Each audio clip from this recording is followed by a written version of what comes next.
This meeting is being recorded. Hello there. So today I'm going to be showing you how to teach a child to add two-digit numbers or three-digit numbers, or just digit numbers, more than one anyway, via Zoom. Teach a child or anybody. Okay, so the first thing you need to know is you need to take note of um, the share screen part and the whiteboard part. We're going to be focusing on those aspects today.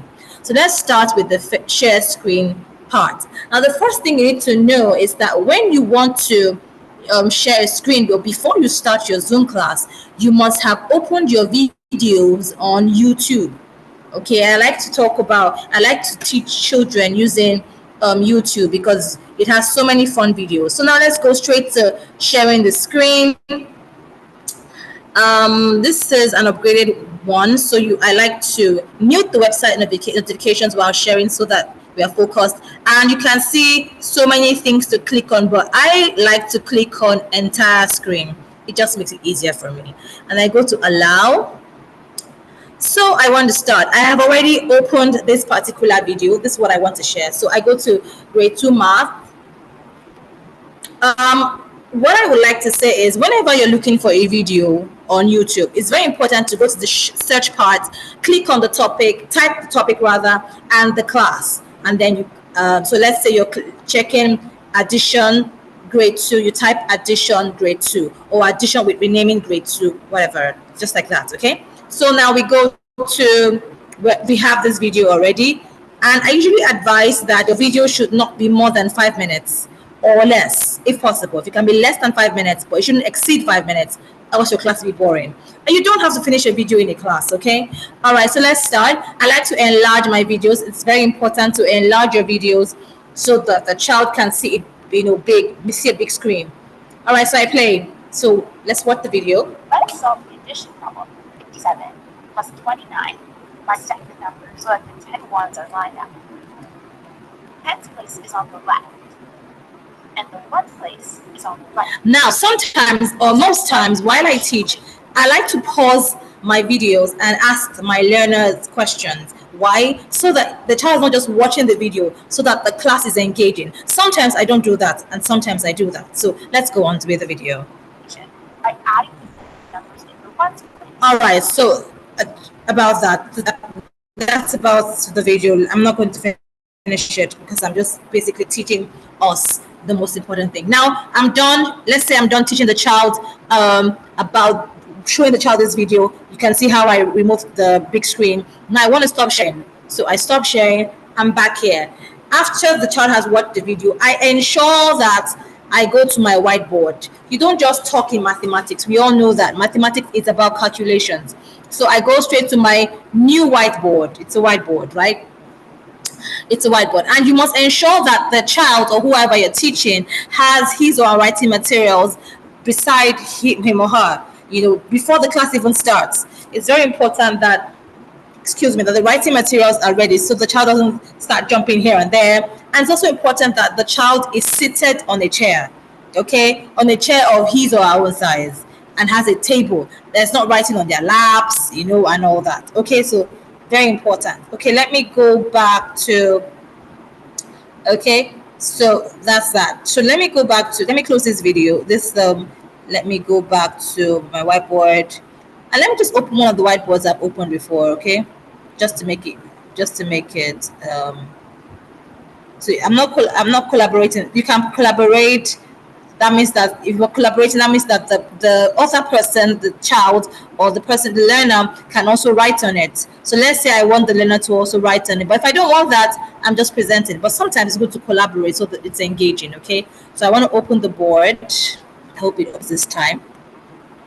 All right. So, sorry, it's taking quite just a short while to open. Almost there. And we're there. Good. So this was a class of creative writing, but we're not doing creative writing today. So I want to delete this. I want to take this out. So let me go to more tools or pen more tools. So if you look at the pen area, I have an eraser. I'm going to erase my former class, what I had in my previous class.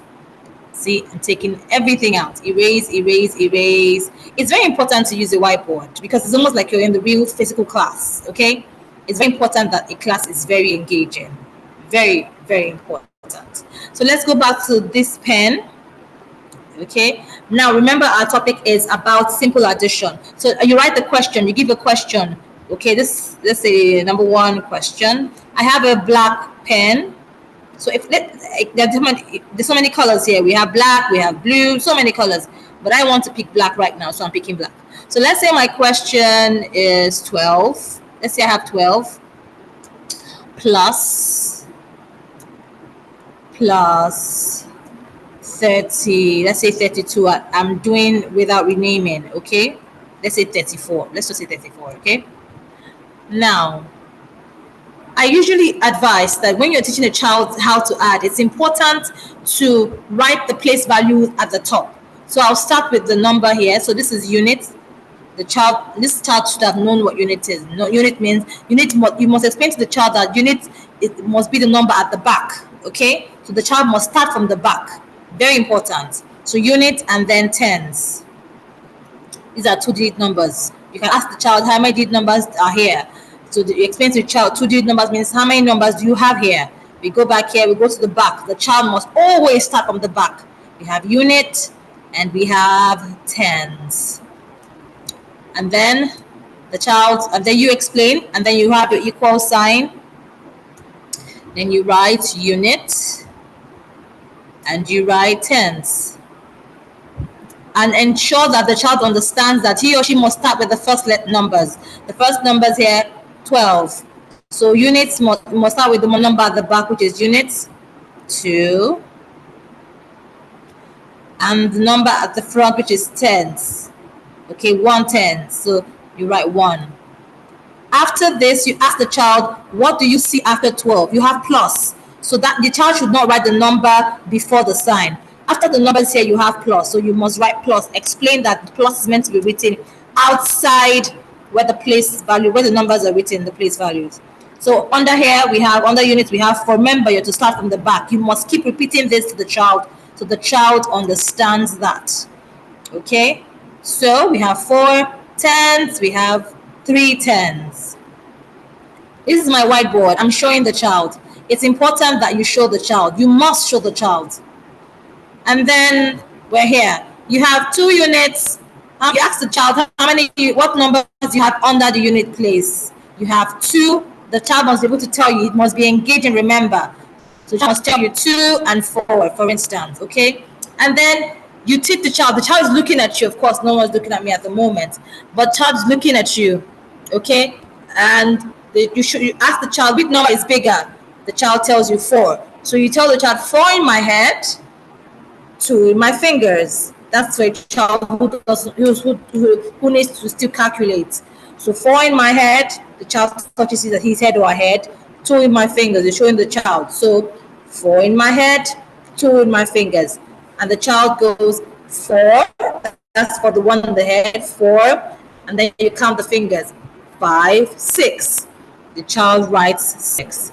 You go to 10 to ask the child which number is bigger. The child tells you 3. So you go 3 in my head. Remember, you're touching your head, 1 in my finger. Show the child 1 finger. So you start adding from your head, 3, you touch your head, and then you touch your finger, 4, touching the 1 finger, and that's 46. After this stage, it's important to have another activity just like this, and then you allow the child to write on the board, or you allow the child to write in his paper or her paper after you have written the question on the board. Now, when the child is writing on his paper or her paper, you have to, it's very important that first of all, you stop sharing. So the child first of all has copied the question from this board, and then you stop sharing. Okay? When you stop sharing, I want to close my whiteboard now. Now, when you stop sharing, you're able, it's very important that you bend your screen upside down. You know why you bend your screen upside down? So that you can see how the child is writing. So you can see exactly what the child is writing. You tell the child to bend his screen or her screen so that you can see what the child is writing. So if the child is making a mistake, you correct the child immediately. It's very important so that the child knows that he or she doesn't have to just do homework and you're not, and the child is not feeling like he or she is in a real class. So that is that for now about how to teach a child to via Zoom to add two-digit numbers or three-digit numbers whatsoever. Thank you so much. Have a fantastic day. Don't forget to subscribe and to follow. Thank you. Bye.